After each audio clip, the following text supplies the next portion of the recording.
Hello, my sister. Welcome back. It's been a while.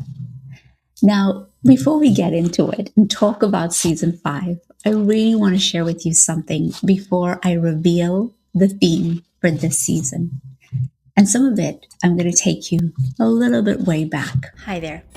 Welcome to Unspeakable Leadership, a space that transcends time, borders, and barriers to reclaim our stories as women of color, leading in organizations, communities, and in our own lives. I'm your host, Rohene Bouajram. With a 20-year career trajectory of leadership, an aspiring storyteller, mom of a son and a fur baby, first-generation immigrant, and uninvited guest in Canada, I want to thank you for being on this journey with me. Let us grow together in conversation. In the early 2000s, my family and I moved to Canada, and my parents entered a reality that so many immigrants know intimately. They were highly skilled, educated, experienced, and yet somehow none of it seemed to matter because they lacked one thing: Canadian work experience. When I look back at that time, I remember how quickly life can change when the world stops recognizing your value. And in part because I am now at the age that my mom was when she moved to Canada. I watched my parents work incredibly hard while moving closer and closer towards a socioeconomic reality that felt frightening and deeply humbling. And with that came emotions that in many immigrant families rarely say out loud: shame, fear, guilt, disappointment, and so much more. Our first few years in Canada was really filled with mourning, the quiet grief of watching your life shrink while trying to convince yourself that it's temporary and this too shall pass. Within a year of being in Canada, I worked 3 jobs while going to school full time. And somewhere in that season, I unknowingly entered a cycle that would shape much of my life. Scarcity followed by achievement, scarcity followed by achievement, scarcity followed by achievement. And every achievement became proof that we would be okay. Finishing my degree, landing leadership roles, being recognized, building credibility and a reputation. And each milestone felt deeply meaningful because it represented safety, stability, relief. And don't get me wrong, I am proud of that version of myself, truly. She worked so hard to build a life that at one point in time felt impossible and distant. But what I didn't understand then, that I now understand now, is that survival has a way of becoming a thermostat. You set your life to the highest temperature you believe you're allowed to have, not necessarily what you desire, and certainly not what is possible. Perhaps it's just what feels safe enough to avoid losing everything again. And for a long time, good enough became my temperature. A stable career, leadership, achievement, respectability. And what I want you to know, good enough is good, especially when our life once felt uncertain. But lately, I've been confronting something that feels both liberating and terrifying to admit out aloud. I don't just want good anymore. I want great. Not great according to someone else's metrics, the kind of life that feels expansive, aligned, abundant, creative, free. A life where I'm no longer organizing my dreams around fear, survival, or what feels digestible to other people. And if I'm honest, even saying this out aloud feels so uncomfortable. Just letting you know. Because many of us were taught to minimize our desires in order to appear humble, grateful, and realistic. And yet, there is a difference between gratitude and self abandonment. And I think many of us have confused the two. This season is deeply personal to me, and I hope to you in time. Before we get into it, let me remind you of where we were a few months ago. Last season, we crossed the line. We spoke about the moments that changed us, the moments where we stopped shrinking, stopped waiting, and stopped negotiating with versions of ourselves that no longer fit. And somewhere between the end of last season and the beginning of this one, I realized something. Crossing the line is powerful. And eventually, you have to ask yourself a harder question. What happens after the crossing? You see, I believe that many of us were taught to believe that the goal was entry or access. Get into the room, get the title, get the opportunity, get chosen, get validated, get the seat at the table. And for what? What does this actually become and mean to us? You see, I worry that if we don't reflect on this question, we still might be organizing our lives, or parts of them, around the same games we have already outgrown. So this season, I'm asking you to go bigger and deeper. What do you really want? The life, the vision, the freedom, the expansion, the softness, the joy, the impact, the abundance, the version of yourself that you only whisper about in private because saying it out loud feels too audacious. I ask us to start from here because I believe that many of us have inherited lives before we had even a chance to consciously choose them.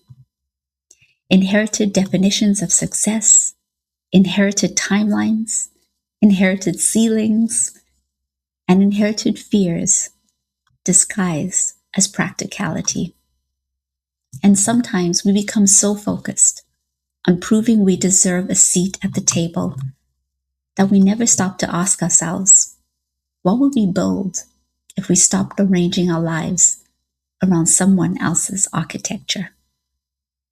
Now, I just want to say, I don't have this figured out. I too am on this journey with you.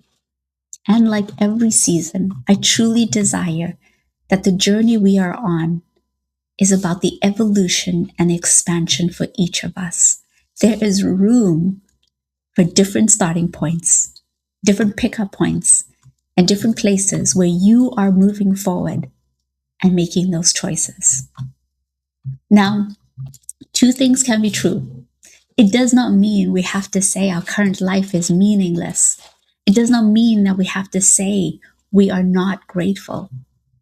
Rather, somewhere deep inside yourself, you know you were not meant to build your entire life negotiating with limitations and ceilings. Hey, my sister. As I think about how to stay connected, I invite you to subscribe to my newsletter. I promise I will not bombard you with daily emails. Good gravy. I shudder just even thinking about it. Subscribing by visiting my website is how you'll receive exclusive updates, podcast features, and thought leadership curated with you in mind. I hope you'll join me on my newsletter. Take care. So, welcome to Season 5 of Unspeakable Leadership. Our theme is She Built Her Own Arena. This season is not about fitting in. It's about building lives, businesses, visions, relationships, leadership styles, and futures that reflect the fullness of who we actually are, not who we had to become to survive. Because building your own arena requires a different level of honesty.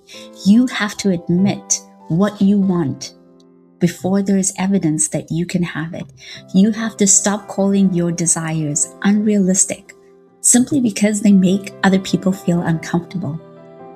You have to trust yourself enough to build before consensus arrives.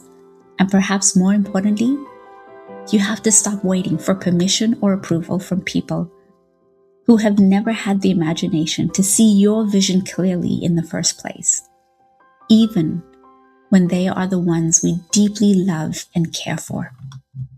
This season, you'll hear conversations with women who decided to build differently, women who expanded beyond inherited expectations and stopped reducing themselves to fit in spaces that only tolerated fragments of them.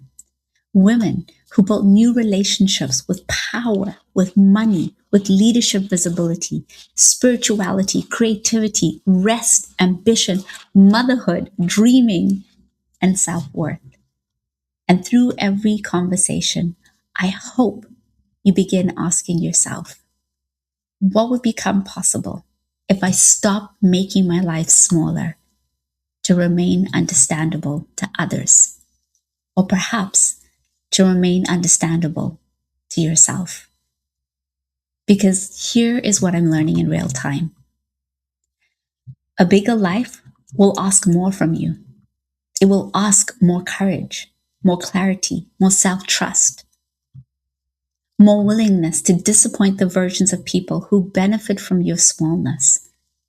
And it will also return something beautiful: space. Space to breathe, space to create, space to rest, space to dream beyond survival, and space to become fully visible to yourself. And honestly, I think many of us are starving for that kind of space.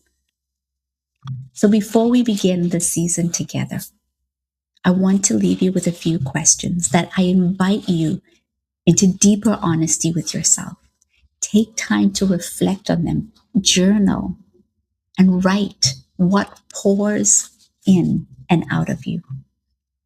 The first, what life have you secretly wanted but convinced yourself was too much or impossible?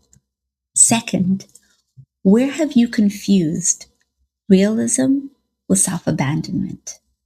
Third, what would you build if you fully trusted your vision? And fourth, who might you become if you stopped organizing your life around other people's expectations? These are big questions. I know. And I'm also asking myself these questions as well. I do not have the answers. And yet, I feel like over time, we can build them together. If you feel like some of the episodes in this season are challenging you, good. Some will expand you, let them. Some will awaken desires you buried a long time ago. I'm here with you. Take a deep breath and then continue. Because the goal was never simply to survive the arena.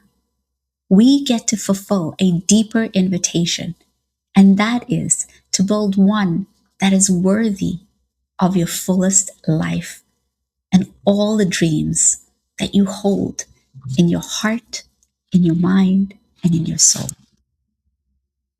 She built her own arena. It's not about arrogance, it's about honesty. The honesty to admit that the life you once prayed for may longer be the life you truly want, and the courage to build beyond the realization anyway. I'm your host, Rohene Bouajram, and this is season 5 of Unspeakable Leadership. She built her own arena. Let's begin growing together in conversation. If this episode spoke to something you have been quietly carrying, don't let it end here. Subscribe to Unspeakable Leadership and join thousands of listeners and viewers around the world who are redefining leadership on their own terms. Every week of each season, we unpack conversations most people avoid: power, identity, reinvention, grief, ambition, courage, the cost of shrinking, and the freedom of becoming. This podcast isn't surface level. It's honest, it's layered, it's the kind of conversation that stays with you long after the episode ends. So I'm going to ask you for a favor. Subscribe to this podcast, leave a review, or share the episode with somebody who needs to hear it.